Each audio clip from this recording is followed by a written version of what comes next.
Sometimes, when there is fighting in an anime, you can expect some cool weapons, even if the weapons are simply fictional iterations of something we could see in reality. But what is the best type of weapon in anime? I don't know if I can pick just one. But if you had to pick just one, what would it be? The gunslinger's handy tool? A bow and arrow? Something robotic?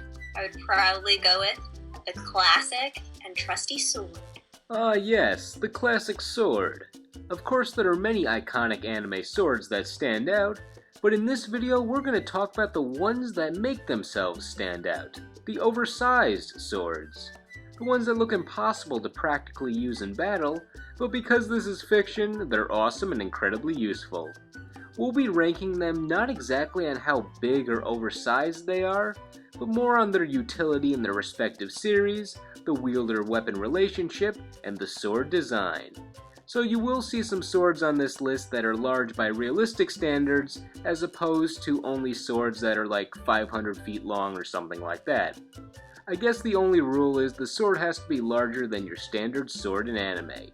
Also, I apologize for the sound quality of my co-host apprentice sidekick here. Her mic is a cactus. I'm stuck in the feudal era. I make do with what I have. So, you're really going for the whole Kagome theme this entire episode? Duh. Alright, I'm not sure how that will go over. This will be interesting. The top 10 oversized swords in anime. Number 10. Balgus from Vision of Escaflowne. Yeah, I already like this guy. He's a new old-fashioned knight. It feels so natural for him to have a giant sword. I hope this guy enjoys his life throughout the entire series. Oh, then you're not gonna like the spoilers. Not even 2 minutes in and we already show why we need spoiler alerts. No, Balgus actually dies very early in the series, so his death can be used as influence and motivation. We technically see him again in flashbacks or dreams, but we never see that hefty sword in action later in the series. It's sort of a shame, since while other characters fight in large robot suits, Balgus fights with his normal knight's armor and sword. He doesn't need this new technology. Plus, who doesn't like an Elder Master character? He's got all your tropes. Huge sword, hardcore eye scar, authoritative mustache, and can I point out that sword again? It has holes in it, but it's still effective. Those holes are probably just for design or maybe some functionality reasons I'm unfamiliar with, but I like to think it's because he's so cool he doesn't need his entire sword to fight you. He'll just die early in the series, so maybe he did need that full sword after all. Number 9. Mimiru from Dot Hack Sign. In a series about characters stuck in a video game where you have all types of swords in different shapes and sizes, choosing the biggest sword for your character is a great way to stand out. The type of sword wielder Mimiru is classified under is Heavy Blade, so with a name like that, you would be disappointed if this sword was not as large as one's body. Now what does it mean to be a Heavy Blade wielder? As the name implies, she wields a really heavy blade. Duh! Alright, Miss Sarcasm, got any other information? And swings it around. No, it's really heavy. Is that really it? But she can do it. So it's a video game. That's what she does. Okay, so maybe her techniques are not the most unique looking or iconic, but she does not have to worry about physics holding her back being in a video game and all. Mimiru is probably the most memorable of the heavy blade wielders in the show, considering her roles across the different Dot Hack series. So she wins as having the best sword of the heavy blades in this series because of that detail. She would have won the tiebreaker anyway, since she matches her oversized sword with these oversized shoes in one of her outfits. Number 8. Shigure's Ring Blade from Yu Yu Hakusho. I like my swords how I like my Sonic coins. Shigure wields one of the more rare sword designs I've seen. How many characters have used this? Tira from Soul Calibur? Him? Probably some third character I don't know about. It's a sparse list.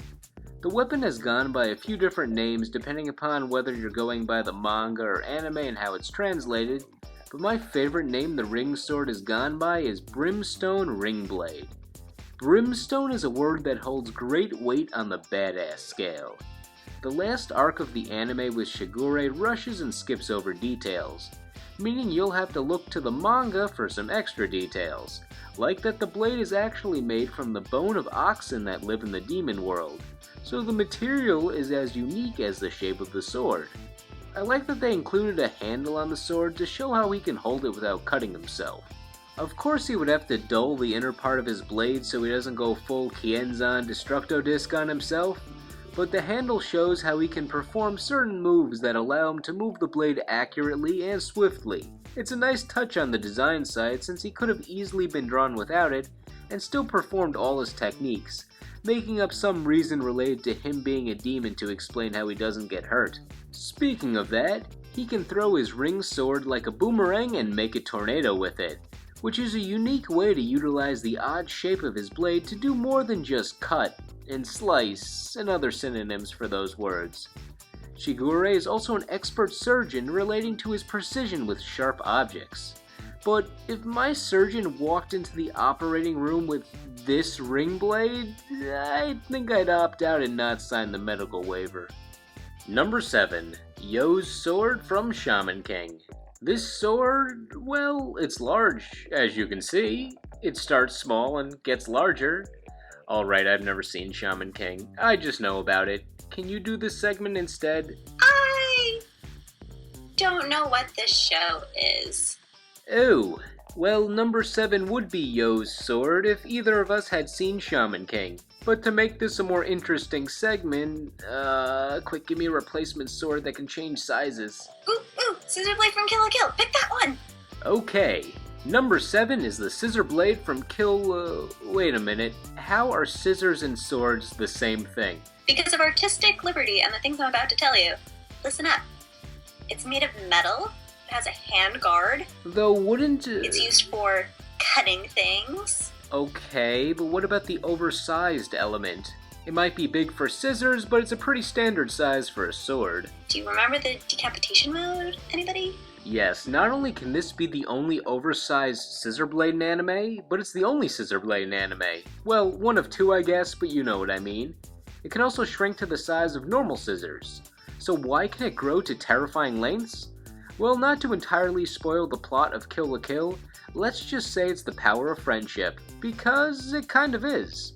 By that I mean the blade is made of the same material as Ryuko's kamui, or outfit, and Ryuko has a bond with her living kamui Senketsu, which gets stronger after each battle with opponents that utilize the special Goku uniforms in the series. In fact, in the epilogue OVA, which I won't spoil with an image, so just go by my commentary here, the scissor blade takes such a giant form, it may be longer than any sword I could have put on this list. Overall, it's a good representation of those over-the-top anime swords, while still being self-aware of its ridiculousness, so it doesn't lose its way when growing to impossible lengths. Number 6. Earth from Goshbel, or Arth from Zatchbel if you go by the dub. That being said, I call him Earth from Zatchbel usually. Earth is one of the 100 Momoto fighters, and is the only sword wielder I've seen in the show. His sword may look pretty average now, but you see its true potential when his human fighting partner reads certain spells from her book, which is how all Momotos access their true powers. A few of these spells summon a giant sword that kinda just floats in the air and can fend off other energy or elemental based power attacks while Earth controls the sword from a safe distance with his normal sword. So there's your giant sword in the air. Even without his powers, the sword Earth holds is still pretty big. It just looks smaller by comparison to Earth's body since he's a giant armored man made of armor who generally stands next to a 7-year-old girl, making Earth look even larger by comparison. I guess he's not as strong as some of the other sword users on this list since he can't carry his humongous sword like it's your standard number 2 pencil. However, he makes up for that by finding a way to wield such a giant blade touch-free, while still physically holding a sword. The benefit of not needing pure brute strength to hold your giant sword that you control with a smaller sword gives you the freedom to make your sword as big as you choose. Seriously, can I get like the dimensions on this thing? It's like 100 feet by... Times a bajillion! That's not a number. That's a number! Number 5. Fu from Magic Knight Rayearth. This is a bit of a mismatch in terms of what weapon I'd expect the character to use and the character herself. Fu has the largest sword of the three protagonists, yet is a quiet 14-year-old girl that utilizes the element of wind, which is generally reflected with lighter, more aerodynamic tools and fighting styles. However, here we have a character that has a huge sword. It may be more average size in the anime, but the animators downsized her sword a bit when putting this manga into anime form. It's bigger in the manga. Still, you can see how it's oversized since it gets wider as you go up the sword as opposed to the swords of her friends. Additionally, her sword still has the attributes of a giant sword in the anime to compensate for the reduced size by having it be too heavy for any of the other characters to hold, even making an indent in the ground when it was dropped. But still, she lifts it as if it was just made of styrofoam.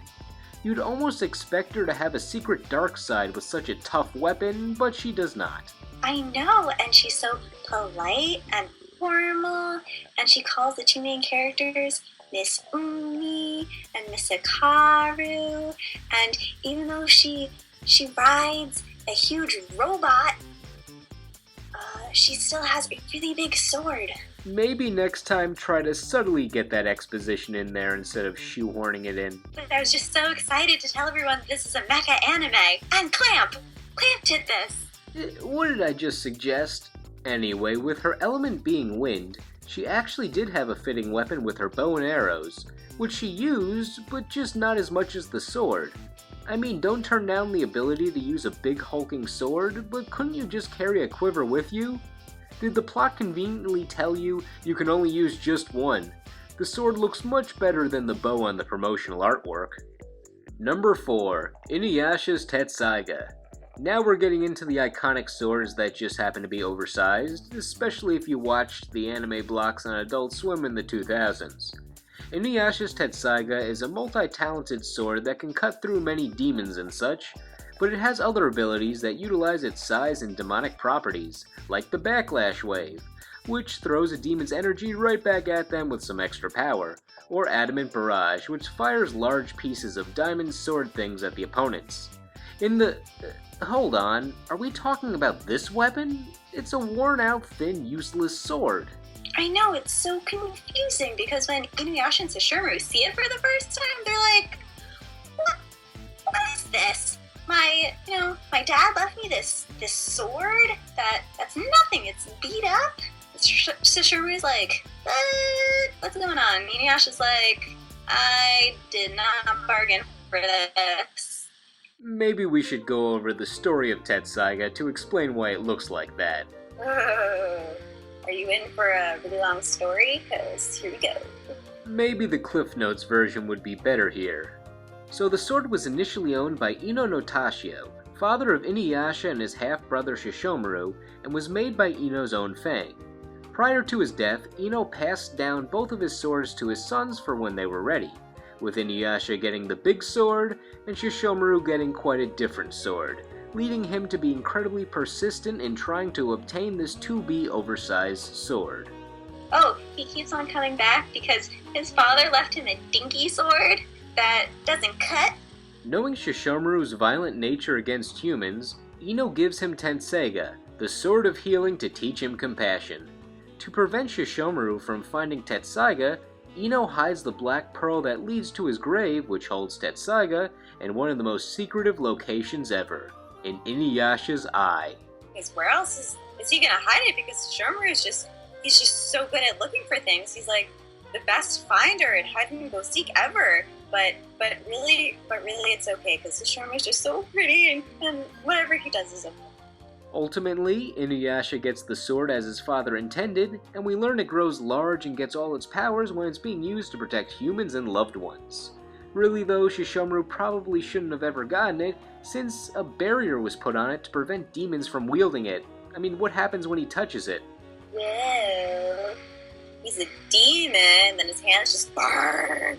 Then the rest of the series happens, and Inuyasha learns how to wield the giant sword, gaining all those abilities we mentioned earlier, and everyone is happy as we sit through 200 episodes to get some closure. And the only way that his sword was able to change was if he protected Kagome, his one true love. Yeah, it's Kagome, not Kikyo. Sorry, everyone. It's not 2005 anymore. I don't think anyone is interested in this debate today. Number 3. Bleach. Just all of Bleach. No, you probably want us to pick just one from the series. Why not the main character Ichigo?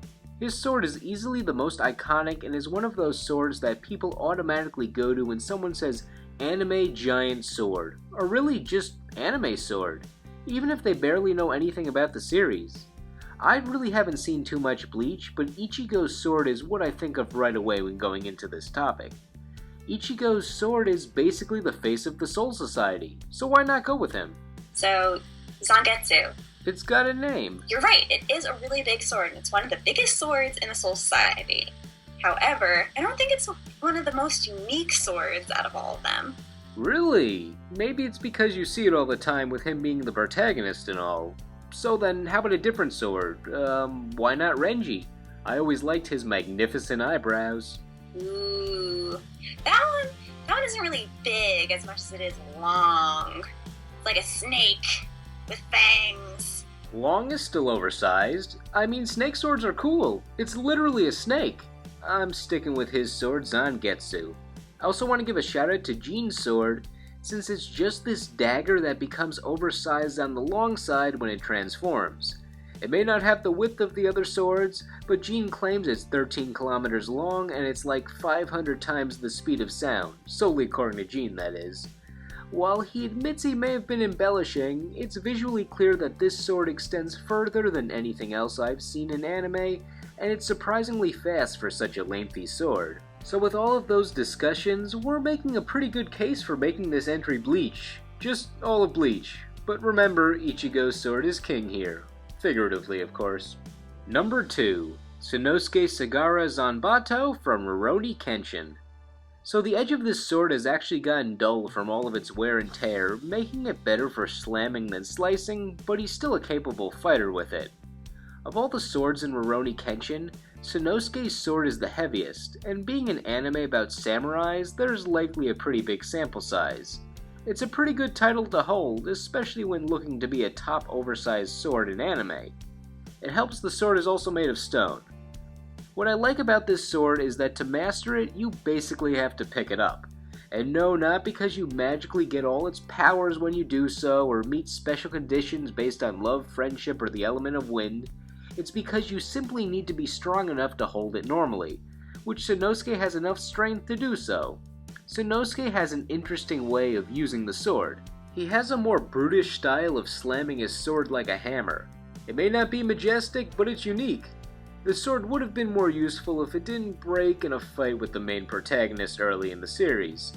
However, it still served its purpose in a way, since holding it all those years helped keep up his strength when he fistfights with impossible strength he gained for basically the rest of the series after his sword breaks. I will say I miss his sword since he had a unique way of holding it too. It was pretty chill. I've never really thought of it, but has anyone else held a sword or really any weapon in anime in such a manner? Thank you for asking. I've been thinking about it all day. So, Wolfwood from Trigun, he carries around a big, cross-shaped gun on his back. And he really becomes one with his weapon, just as Sanosuke Sagara becomes one with his weapon, by carrying it with him all the time. You know, except Wolfwood didn't break his weapon within the first, 5 episodes of his series. Number 1. We might have chosen the expected choice here, but this sword did not break early in the series it appeared in, so that helped. Also, it had a pretty good resume. Number 1. Dragon Slayer, the Sword of Guts from Berserk. Here we might have the most iconic oversized anime sword in history.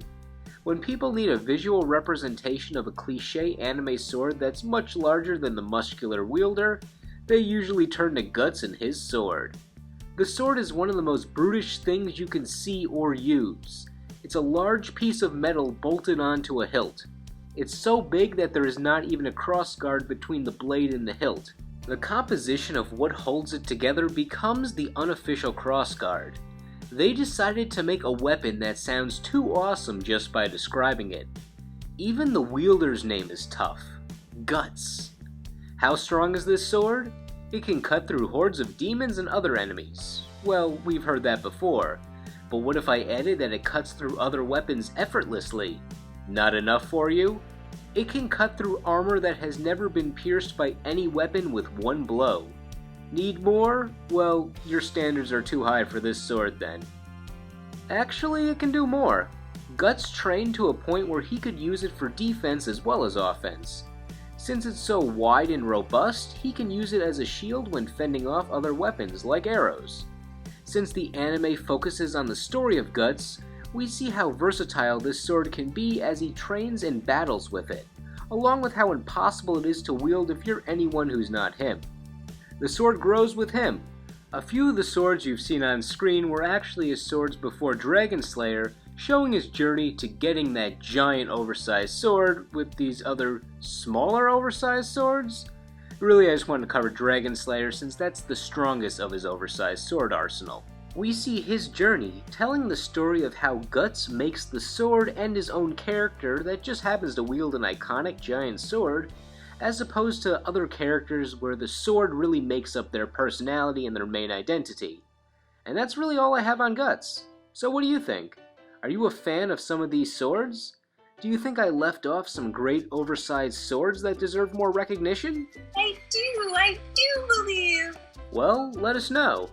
There were a lot more oversized sword candidates than we expected, even though it's an anime cliché.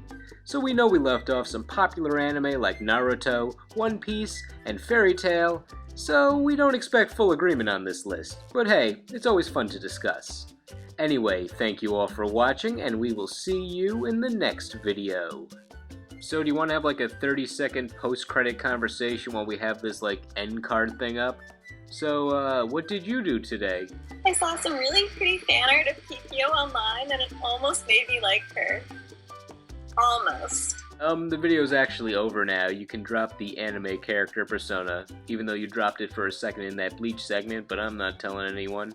I know, sometimes I'm really with it, and sometimes I'm all about the cuteness. So what did non-anime character you do today? So I don't know if we talked about this earlier, because I wasn't paying attention, but... Whoop, 30 seconds are up, conversation's over. Have a good day, everyone. See you all next time.